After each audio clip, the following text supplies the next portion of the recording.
We're going live now. Good evening, everyone. Welcome to another knowledge session organized by AMTOY.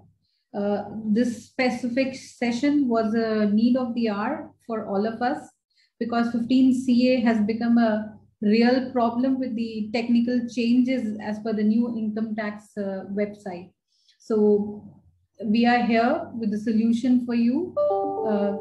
Ms. Amita Bisa, she's a chartered accountant, she's a fellow chartered accountant and practicing since last 15 years in the field of taxation, audit, and management consultancy and allied compliances, including international taxation, transfer pricing, GST, corporate law, and project financing.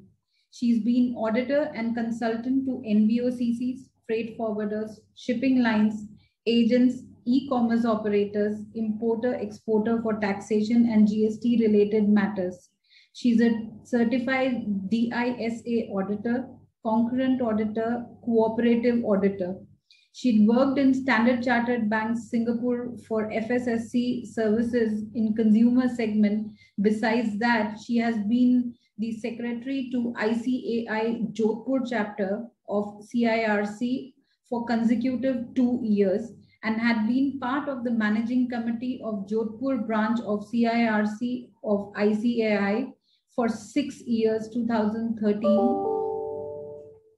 for 6 years.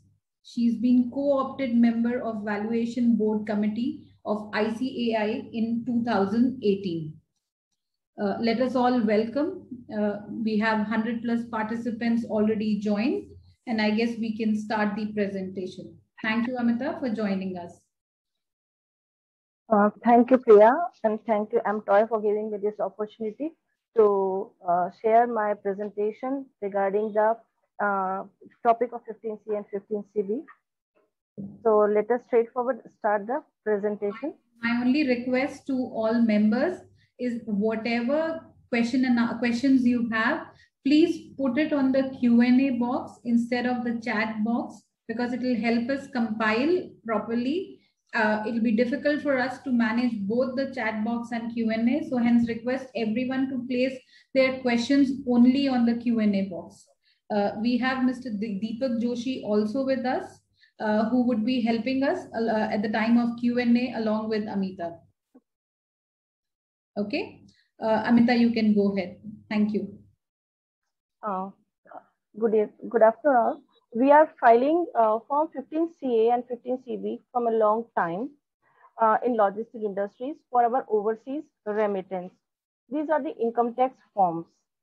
Income tax department has launched a new portal, e-filing 2.0, and now we are facing a little bit technical glitches in certain online forms. In light of that, a circular dated 25th June, circular number 12, has been issued by the department where they have extended the deadline to file these online forms manually. Later on, a mechanism will be there which will be uploaded, and there we need to upload the forms which we have generated manually with a document identification number we will be provided with there. This mechanism will be provided so that we may have a compiled database of all the 15 CA or CBs which have been generated so far manually. So it will be coming when a notification will be issued. Right now, it is not going live into the e-portal. So within a short while, it may be operative. So let us start our presentation on 15CA and 15CB. First of all, we will learn about the applicability of 15CA and CB in overseas transfer. So our first question is, are you transferring funds overseas? If it is no, that is EFC to EFC transfers are there is no need to file Form 15CA. Now another question, are you transferring funds overseas? If it is yes, then we need to check the main rule of income tax rules, that is 37BB. There, if the remittance is falling under specific exemption list, then we are not going to file 15CA and 15CB form. Now a question arises, what are these specific exemptions? So there are 33 such items which are being specified under Rule 37BB, where we are not going to file 15C and 15CB form. So we can take up a few of those examples. Say, for example, if an Indian company is making investment abroad in equities or debt, there is no requirement to file 15CA form. Similarly, if you are transferring or remitting something to the branch outside India, in that case, we are not required to file 15CA. This is very important, again, a transaction or item, that is payment for operating expenses of Indian shipping companies operating abroad. So in that case also, we are not going to file 15C or 15CB forms. Similarly, if there is any import of goods or any advance payment for import of goods, we are not required to file 15C and 15CB forms. So these are a few examples which are being specified under Rule 37BB. In that scenarios, we are not required to file 15CA form. So firstly, in case of remittance which is not overseas, and secondly, if it is falling into the exemption category, we are not required to file 15CA form. Now a question comes, when to file? If the transferring of the fund is to overseas and this category of exemptions we are not touching upon, then we have to file 15CA or 15CB form subject to the other factors. Now let us understand this flow chart to understand the applicability of different parts of 15CA form. So first a question we need to ask to ourselves, is remittance taxable? If it is taxable, yes, then we need to ask another question. Is the remittance above 5 lakh rupees in financial year for a particular person? If it is no, that is transaction is below 5 lakh, then in such remittances, we have to file Form 15CA Part A, and there is no requirement to file Form 15CB. So that is the first part of 15CA Part A. Remittance taxable, amount is below 5 lakh in a financial year for a particular person. So remittance with one person should be below 5 lakh in the entire financial year. Part A has to be touched upon and to be filled. Now again starting, is remittance taxable? Yes, it is taxable. Is it above 5 lakh? Yes, it is above 5 lakh. Now what we need to check, that whether the remittee to whom we are transferring this fund, are they having the valid certificate under section 197? That is a certificate which they have attained from the assessing officer for lower deduction of the tax or nil deduction of the tax. If such certificate and a valid certificate which is not time barred, that is a certificate which is in force, if remittee is having such certificate, then again we have to fill the Part B of 15CA, and there is no requirement to file the 15CB form. So we have covered 15CA Part A and Part B. Now again we ask the question to ourselves, is remittance taxable? Here we say, no, it is not taxable. Is it covered under specified exemption list? The specified exemption list we have already discussed in our previous slide, those 33 items which have been specified under Rule 37BB. If it is not there and the remittance is not taxable, then it is stipulated that you can file the Part D of 15CA form and 15CB can be avoided or excluded.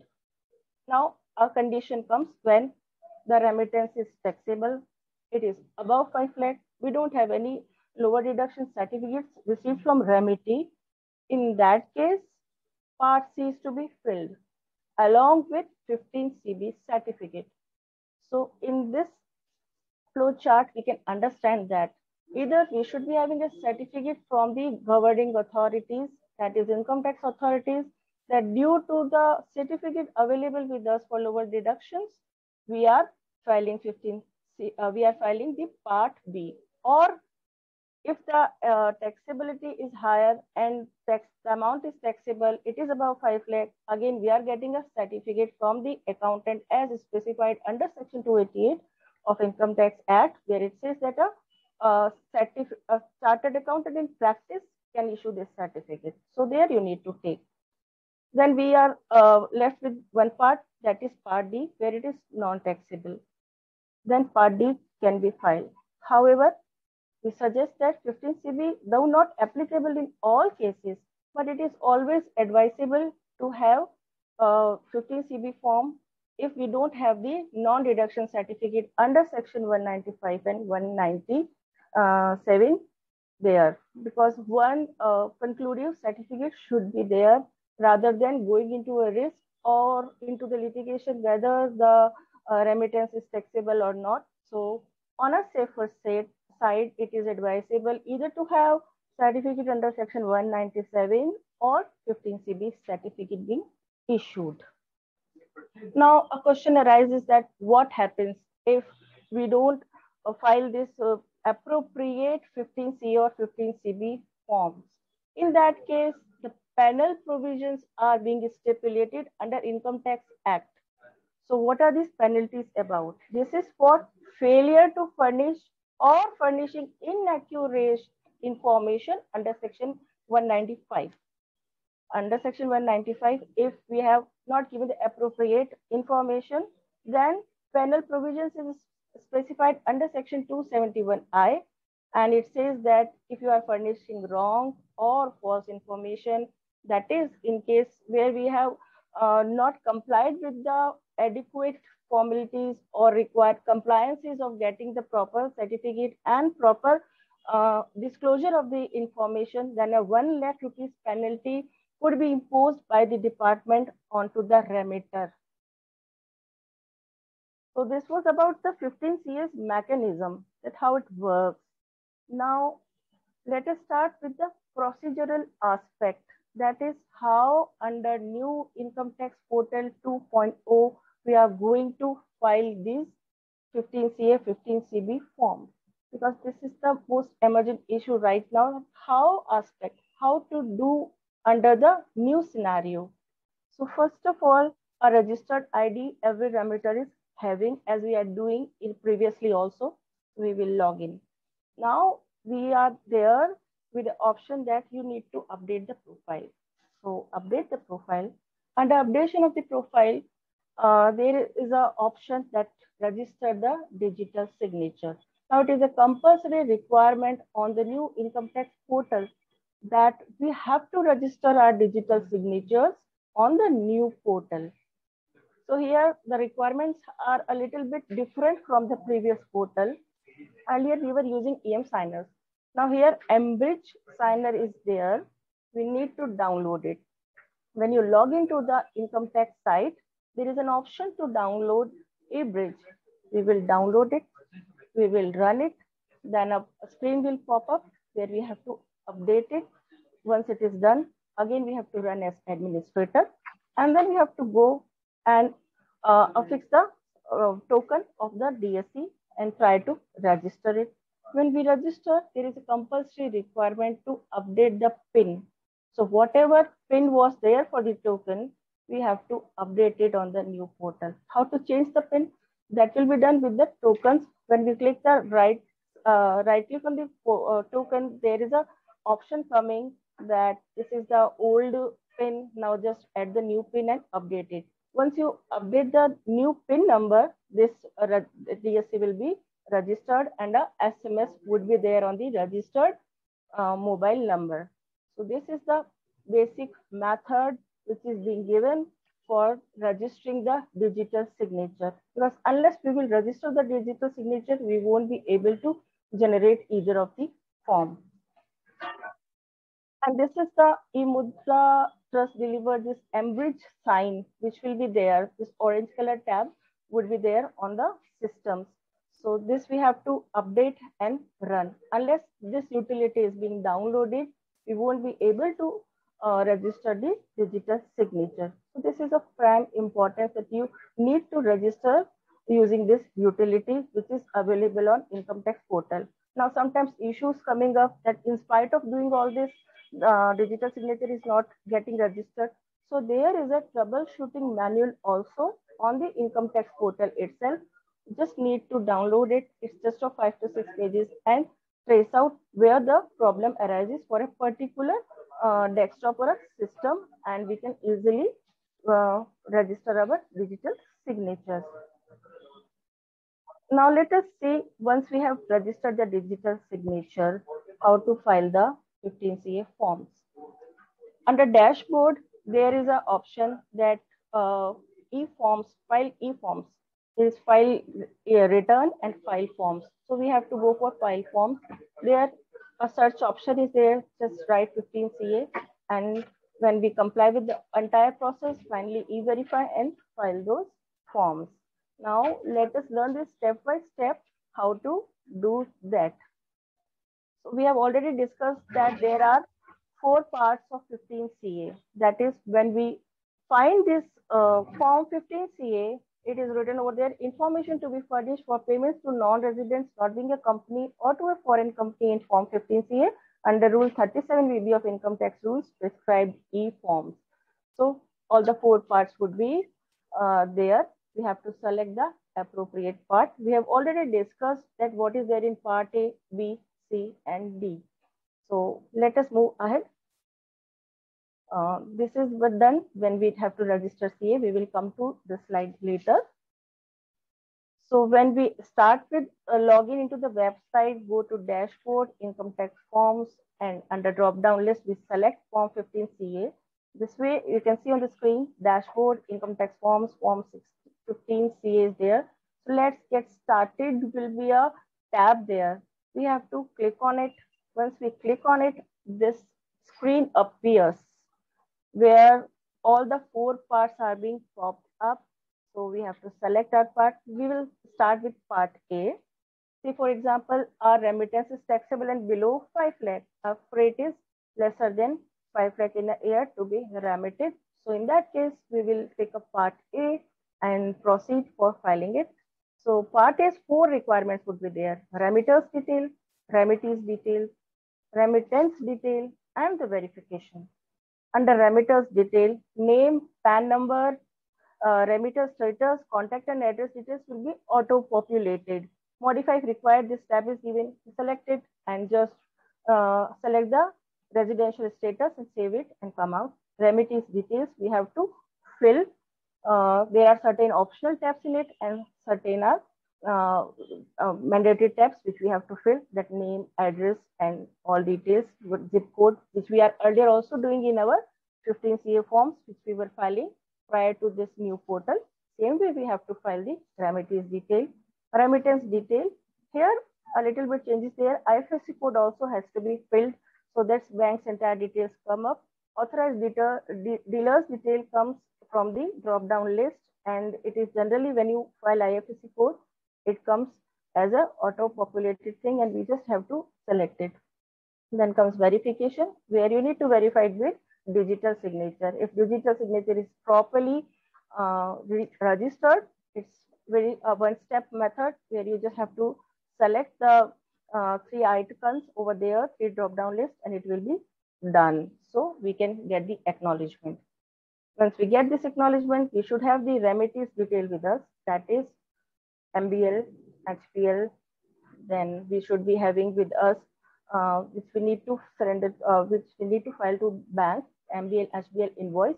And with us, we should be having P certificate, TRC certificate, and TANF declaration from the remittee handy. So this is the way things are going on.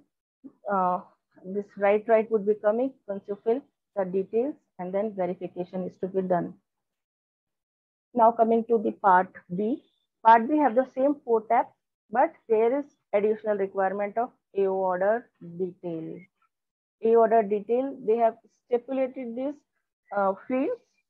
So in these fields, we have to write the section under which order is taken, name of AO, designation, date of order, or certificate number. So these are mandatory tabs for filing Part B, which we have to file if we are going for Part B. In case you are having Remedy is having this certificate, we need to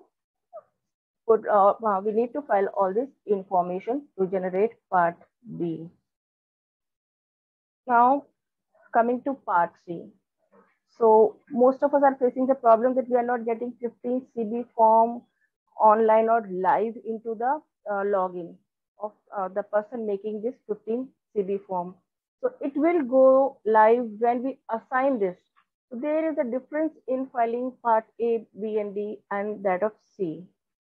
So here what we need to do is that we have to assign this Part C form to the CA, and here we need to give the details which is being required, that is membership number and name. And then once it is being assigned, he will be able to give us this certificate and any attachment if required. This is the new requirement here. Attachments could be made for invoices, MBL, HBL, or any other attachment as required. So under Part C, apart from remedy and remittance detail, enter the detail of CA to whom we have to submit this form and related item. So one more requirement is there that CA need to be added. So means under CA utilities, we have to under CA utility we have to add that assign 15 CB form first, and then only this person can do this one. And for assigning another this assignment, we have to deassign this charted tab and do the needful again. So once this is being done, the SMS will be popped up, as you can see, into the registered ID, and an email of confirmation will be sent. And in this way, this is the procedure which is being prescribed. We have to follow. Once the form 15 CB submitted by CA, in the pending list of remitter, 15 CA form will be reflected. So once the CA has submitted form 15 CB, remitter can either accept or reject 15 CA and submit on the click. So this way, when form 15 CB is being done, we can see that here a tab will come that accept or reject in the remitter's login. If he accepts, then verification tab will be open. There you have to affix the DSE and 15 CA will be generated. Acknowledgement will come.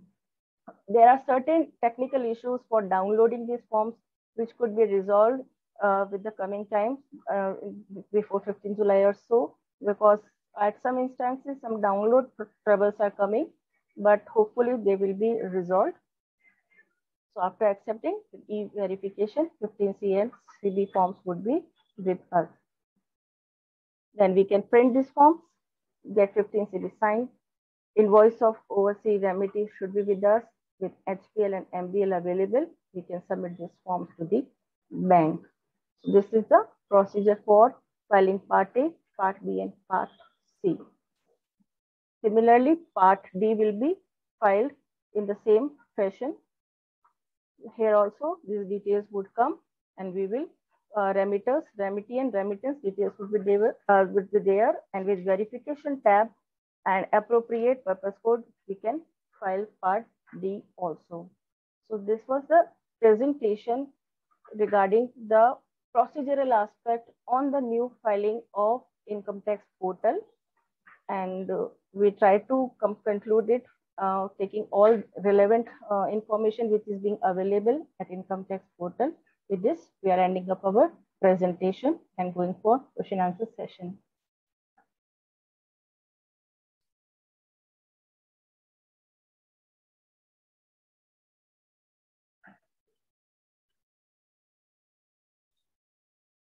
Great.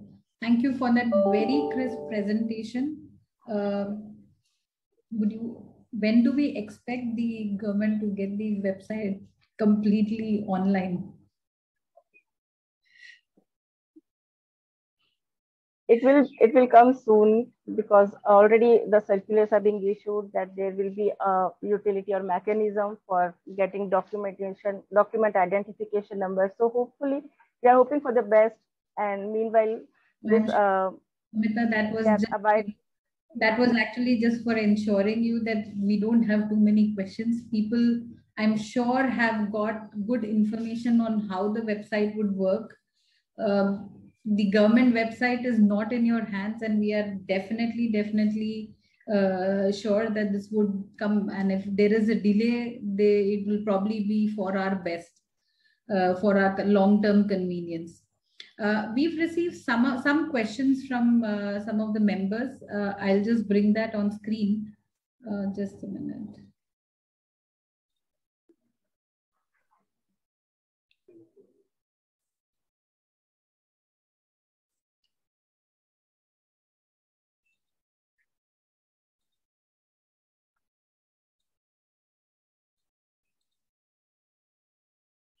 People are still sending questions. Let me also try and take them in the meanwhile.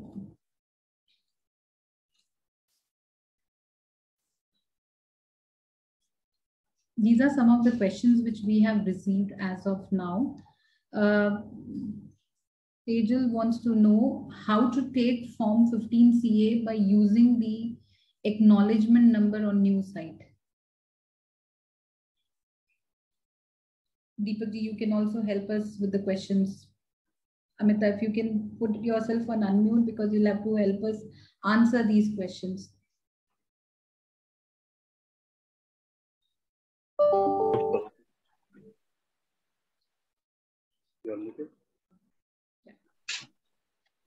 Okay. There are a lot of questions, Priyaji, which you have given.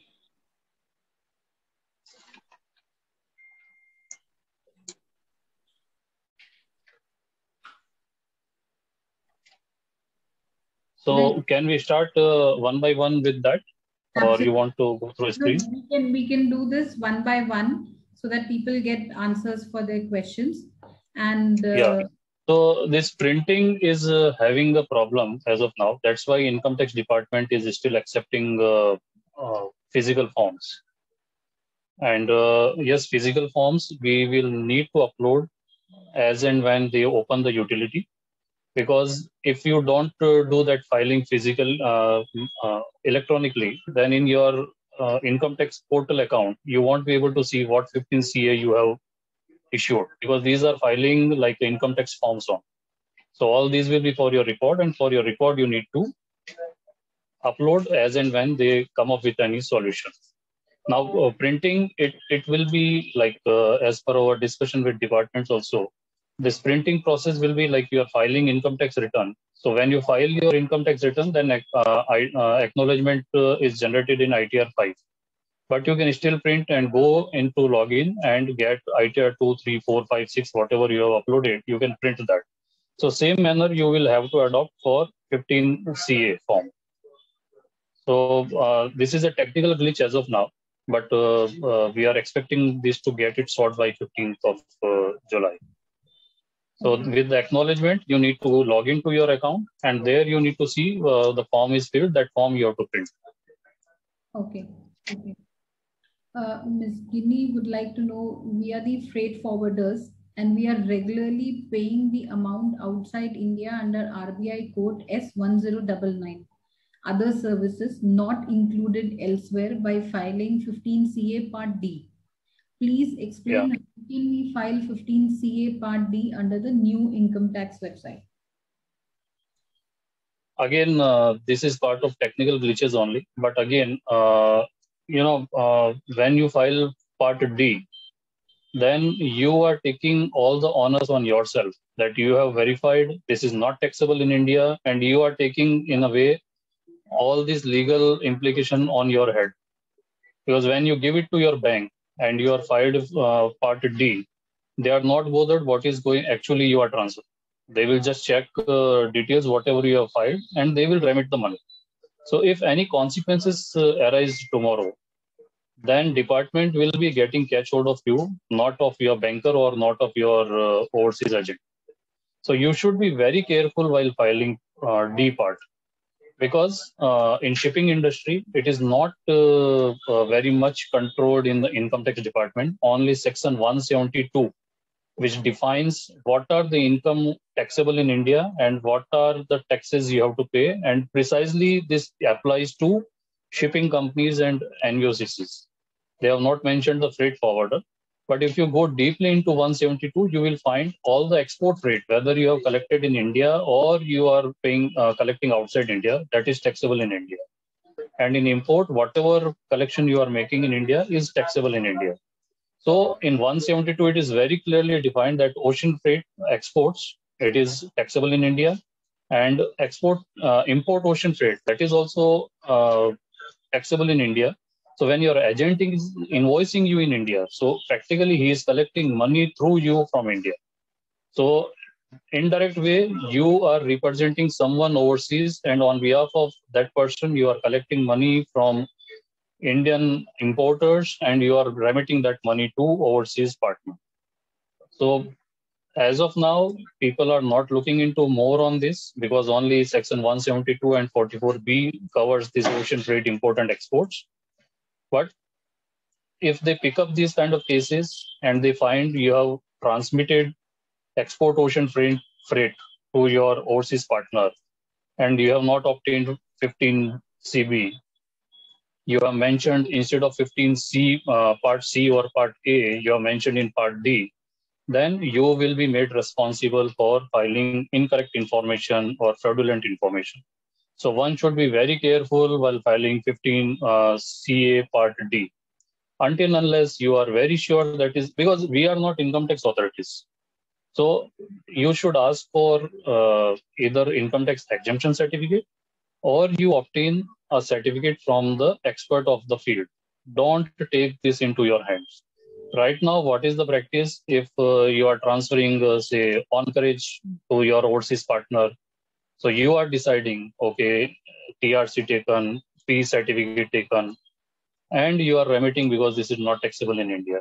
But we are not income tax authorities. Even if when shipping line is billing you on-carriage in India, they are charging you GST. So these points you should take, and for D, very careful. We always advise everyone, in case of confusion, follow the rules. Don't take rules into your hand, because once you transferred everything gone out of your hand, you may be in a problem where you are facing this taxation penalty, section 271I penalty. Plus, they can come back to you because its DTA is not there with that particular country. So ideally, we should deduct tax, and we have not deducted tax. So disallowance of the expenses would be there. So part D, I strongly recommend you should take either income tax exemption certificate or take another opinion from the expert on this. Don't take it your own. But right now, in part D, there are some technical glitches because they are. Why this technical glitch is there? Because income tax department, RBI, and all the authorities, they want to take hold of what you are transferring overseas. So any money which you are getting from India is taxable in India. And now we are recently, G7 decided, even Google and all those people who are working in India, they will be taxed at the 15% in the country where they are working. So in India, these kind of tax changes are rapidly coming, and every country is trying to make most of the taxes. So whenever you are transferring, you can read the DTA better, that's fine. You can have a TRC in your hand, but validity of the TRC also is a question. Then PE certificate, they have given you simple PE certificate, but recently OEDC decided that if any agent is independently doing contract on behalf of the principal, then he will be treated as a PE in India. So now, if PE certificate is not, if PE certificate is there and still you are doing all the act on your principal, then your principal is responsible to pay tax in India. So all things you need to take into mind, because 15D, a lot of questions were there, so I've taken slightly more on that. Take any certificate, either take from an accountant or from income tax authorities. Because less than 5 lakh, if you are transferring to someone in whole year, they have already given you a part 15C, part A. So try, if you are transferring up to 5 lakh, go and 15CA part A. You are declaring it is taxable, but You are giving DTA benefit, whatever you are giving, and you are not deducting tax, and you are safe at that part. 15D, you are exposed to a lot of problems. So let's have a better sleep instead of we income tax authorities. That is a superb information. Thank you, and I'm sure will be helpful for a lot of us. Brushali has a question. Yes, we all have to submit the 15 CA already remitted, whatever we've remitted in the month of June, and until the website is there, I'm sure we all have to do that. And I just hope there is some facility to do this backdated, or we'll have to write that a backdate remittance was already done on this. Yeah, they will come up with a utility. The department will give us a utility where probably we will be doing a bulk upload or something like that. Bulk upload or something. Let's just hope that. So, Mr. Pranav Shaha, they want to know list of purpose of remittance where 15 CBs and 15 CA both are applicable. See, what we have to look into first, as Amita given in her presentation, whether it is taxable in India or not, then it is more than 5 lakh or not. So in 37BB, there are 33 items where 15 CA CBs are not required. And apart from that, everyone 50 CA, 15 CA and 15 CB are required. Now 15 CB is required when it is taxable more than 5 lakhs. That is the case where 15 CB is required. But again, our recommendation is if they have income tax exemption certificate under section 195 or 197, don't take any other certification. Otherwise, go for 15 CB certification. There is no harm in putting it in part C of the 15 CA. Even if it is less than 5 lakh in a year, still if you file 15 CA part C, there is no violation of the taxes or no violation in the income tax. So again, repeating, be at a safer side and take second opinion. Great. Deepak ji, one of the next question from Mr. Vivek Kotai, they ask if we require 15 CA CB if a container is purchased from Yeah, no, container, second-hand container, I think it's from Federal Shipping, Fair Deal Shipping. Yeah. Yeah, second-hand containers, these are import of goods. It's not of services. So anything you import into India as a goods, you don't need to give any 15 CA or CB. You just need to give a declaration to them. Because that purchasing of goods fall into section 37BB on the 33 listed items. So in case of any confusion, you should go to 37BB. We will probably, along with this presentation, we will share all those 33 items where 15 CA CBs are not required. In containers, you don't require 15 CA CB. Sure. Mr. Prateek Pandya's question is kind of repetitive, but already covered by you. But I'm just reading it out. As we are into the freight forwarding industry and remitting freight amount to the overseas partner on import shipment, do we have to submit 15 CA CB? We have to submit 15 CA. We have to submit. Yes. We have to submit. Yeah. Tejal wants to know, Embridge utility always need to download for each form 15 CA? Is that so? No. This is one time for putting your digital signature on the income tax website. Yeah. And if there is any technical glitch, I'm sure the income tax department would be working on that already. Yeah. I don't think we have to download that. But it has to be run for each signature. Through this software only, your signature will be affixed over there. Yes. Ginny again asked, before we can file Part D for each remittance, but now it is not possible. Can you advise how to file Form 15 CA Part D for each remittance? It is there, but due to technical, it is some people are facing the problem on filing of that. Because once you say it is non-taxable, then you have to prove it is non-taxable. So income tax is trying to catch hold of that what is the purpose code. And in that particular purpose code, they also have their backend. In that particular purpose code, is it taxable or not taxable? They are also looking into this. But Part D, yes, technical glitch is there still in Part D, which we expect to get it closed by 15. So how to file Part D is already given in the presentation, which we will be sharing with you. So follow that part, and you will be able to file that. Mr. Satyarao asked that remittance to Singapore is subject to DTA. If DIT not available, can we remit without DIT certificate or as this subject to tax?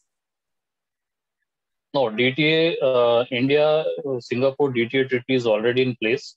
So when you are remitting money, apart from that NVOCC factors, NVOCC and shipping, and precisely we will be having more NVOCCs here because NVOCC transactions are covered under section 172 where presumptive income you need to file 7.5% of the total collection in India. Import, export, and in export, whatever you collect, manufactured freight also is covered under income tax. So apart from NVOCC, when you are doing into freight forwarding, in freight forwarding, you need to get 3 documents precisely: tax residency certificate, then 10F form, and no PE, non-PE certificate from your agent. If you are having these 3 in your hands, then it is not you are not supposed to deduct TDS on that, and that will be additionally certified by your chartered accountant. So DIT is not required in this case. With to Singapore, you can straight away take a DTA benefits in business income or in the shipping income clause. That particular clause you can remit without deducting the TDS, but obtain certificate from chartered accountants. Okay. Mr. Satyan, can we discuss about GST too? Well, we can take that as a separate, because if that's a very, very long and different set of questions would start up. So I think Mr. Satyan Kochhar, you can contact Mr. Deepak Joshi or Ms. Amita and they can help you separately on this thing. Ms. Swati wants to know, once Form 15 CACB gets completed, can we make payment within 2 days? Can we not make payment within the same day also?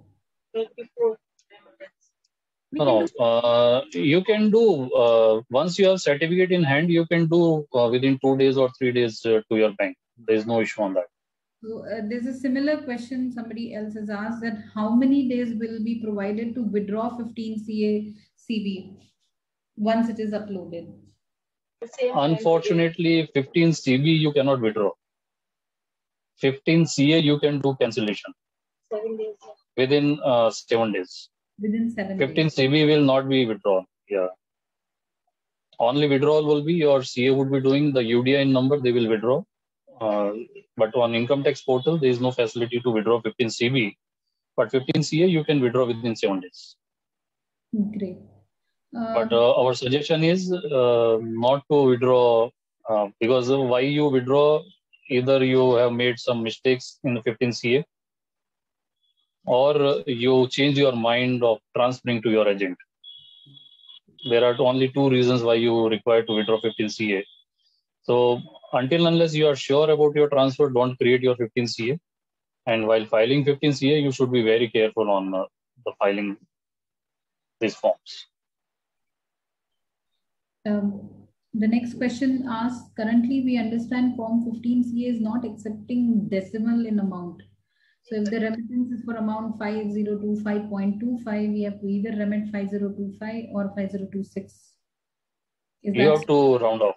Yes. You have to round off. So would that basically mean that with the technical glitch we'll be able to probably resolve this, or this is going to remain? This is going to be, I feel this is going to be same. You have to round off the figures now. But then how would the agents like to get receiving every time few cents lower? Because as Indians, I'm sure we'll be doing it lower. We'll never on the higher side. Obviously, we have to, wherever we are, you should do round it down. Okay. Can we upload 15 CA in bulk in the new portal?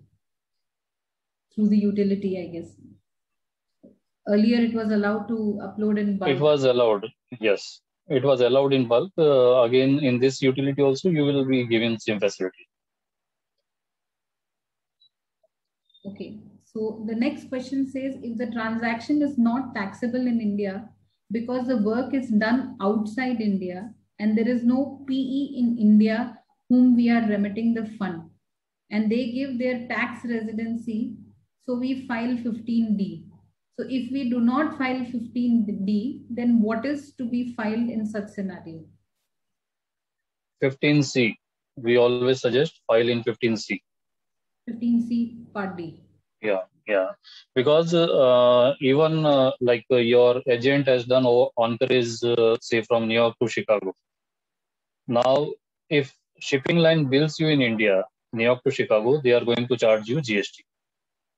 Same way, if your agent is sending you on-carriage invoice in India, you are supposed to pay GST under reverse charge because you are going to collect from your shipper in case of exports. So in GST, you are captured and GST made taxable in India. So any person who is invoicing you in India for any activities, they will try to catch hold of that into, because the motive of income tax is to get maximum revenues. So whatever going out of India, they are scanning each and everything. So you are right, TRC is taken, P is there, but again, let's not ourselves be tax expert and income tax department. So take expert certificate with that. That will safeguard you. And if it is less than 5 lakhs, you go in Part A. Okay, we presume it is taxable, but if it is less than 5 lakh and DTA is there and TRC is there, we are not deducting tax. So this 5 lakhs is the annual limit, not annual per person. Annual per person and not. Yes. So you have 10 agents and you are remitting, say, up to 5 lakh each agent. So your 50 lakhs per annum is covered, where 15 CA Part A you can file and easily you can remit. Okay. So the next question is that if the transaction is not, okay, no, sorry. Post office details of remedy is mandatory now. Previously, we are mentioned only state name. Yeah, that zip code you need to pull in. Their zip code you need to obtain from your agent. 9999 or 0. I mean, it was. Yeah. Yes. So now we need but, to. See, what we suggest to everyone, when you are getting into agreement with any of the overseas agent, at that particular time, you get your agency agreement signed with them, take their TRCs, take their non-P declaration, because at the time of remittance, if you start asking this, they start behaving differently. So before starting your business with them, obtain these legal documents so that you don't face problem at the time of remittance. If you have remitted somebody at Part D, you have not obtained TRC, you have not obtained non-P, not obtained 10F, then you will be facing the problem. So at the inception of the business itself, you obtain these things. Sure. The next question asked okay. Banks are asking for bill of entry copy for process remittance along with 15 CACB. I think this was one of the problem with the HDFC banks, and we told them we are not ready to deal with you. That is all. I mean, that's the solution. We've explained to banks many a times that this kind of a thing cannot be. I mean, we are not importer. We may not be, we may be just the freight forwarders. We may not be customs broker in all cases. So there is no way the customer is going to give us bill of entry. So there is no need. So there is somewhere, I think, problem with HDFC Bank. I'm not sure if there is problem with any other bank which is suddenly demanding bill of entry copy for process of remittance from a logistic service provider. I mean, yeah, mainly we are logistic service providers. So if you have a copy of HBL, MBL and invoice from your overseas agent, that should suffice the purpose for remittance. Yeah. So if we are making payment for an on-carriage of freight to Kampala, Dar es Salaam, Dubai, then can we file 15 CA Part D or we have to deduct TDS?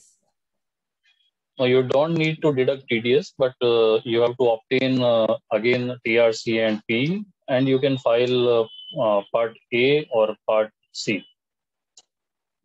Don't go for Part D, because these are taxable. Ocean freight is taxable in India. Export ocean freight is taxable in India. Import freight is taxable in India when it is collected in India. So anybody who is invoicing you actually is collecting from India. Okay. So before going this money outside India, whether tax is applicable or not, yes, tax is applicable. But why we are not deducting? Because due to DTA and PE. So there are a lot of countries where DTAs are not there and people are trying to transmit through Part D. That is not a correct practice for themselves. Okay. The next question says, for USD freight payment to the shipping line in India against ocean export, shipment is 15 CACB required. No, in the presentation itself, Amita ji told that if you are transferring from one EFC account to another EFC account in India, you don't require that CACB. But don't the banks insist on 15 CA in that No, case? the bank will not insist on that. They will just insist on the invoice and the bill of lading. Okay, because I vaguely remember that we did have our bankers asking 15 CACB as well for this thing. No, even this HDFC or Kotak or any other bank, if you go, if one EFC account to another EFC account, the money is not going out of India. This is within India. So it's a simple, even you don't need to go to your bank also. You can do NEFT from your EFC account to other EFC. Okay, okay. After filing Form 15 CA and assigned to our CA, but our CA can't see agent's name on their portal. Is that a problem some people are facing, or a technical glitch? No, agent name is not there, or they are not able to see this assigned to them. They can't see the agent name. The assigned CA is not able to see the name of the agent for whom the remittance documents have been prepared. No, I think they need to just recheck their system. Otherwise, we are getting name of, because whatever you are filing in 15 CA, automatically it is coming into 15 CB. So entire information is coming. Okay. So there may be a technical glitch. They can share with us a screenshot or something. We will definitely help on that. Is TRC required if we remit to country under DTA? This is just a second question we've just answered. The other question somebody wants to know is that how long is the TRC validity? Is it valid for 1 year, or is it valid for a longer period? No, it's 1 year. 1 year. So every year, yeah, every year you have to obtain. But okay. What you can do is normally what happens, like in US or other countries where the financial year starts from the 1st January. Yeah. So probably in India also, when you go for TRC, they will issue you April till March. Then you again apply to them in April or May, or like due to lockdown, they have extended that particular TRC till June also. But when you apply, it takes some more time. So same way, if you have a regular agent and there is a history that for past 3-4 years he is giving you TRC, then you still can manage yourself, or your chartered accountant can manage for 2-3 months with the same TRC, but the next TRC should be there. It's every year TRC. Okay, annual TRC needs to be there. What I will also do, well, we are almost coming to the end of the session. I do have one or two more questions. Yeah, okay, we'll start filing 15 CA, but what if there is no DTA with that country? Can we go for Part D? I think Mr. Deepak already answered that we should not go for Part D in this case if there is no DTA. 15 CA, Part C needs, A and C needs to be filled in that case, right? Yeah. What I will also do, Mr. Deepak and Amita, is that we would be sending these questions to you up with the presentation and the video link which we would have for the session. We would also request that a small answer for all this is given, so that it is there in the record with all the members on what is to be done also. I mean, just one-liner answers. That will really help and will be great help. And thank you so much for the lovely session. The Q&A, I'm sure the questions are still popping up. I'll just have to stop that now because and some people have actually sent it on the chat.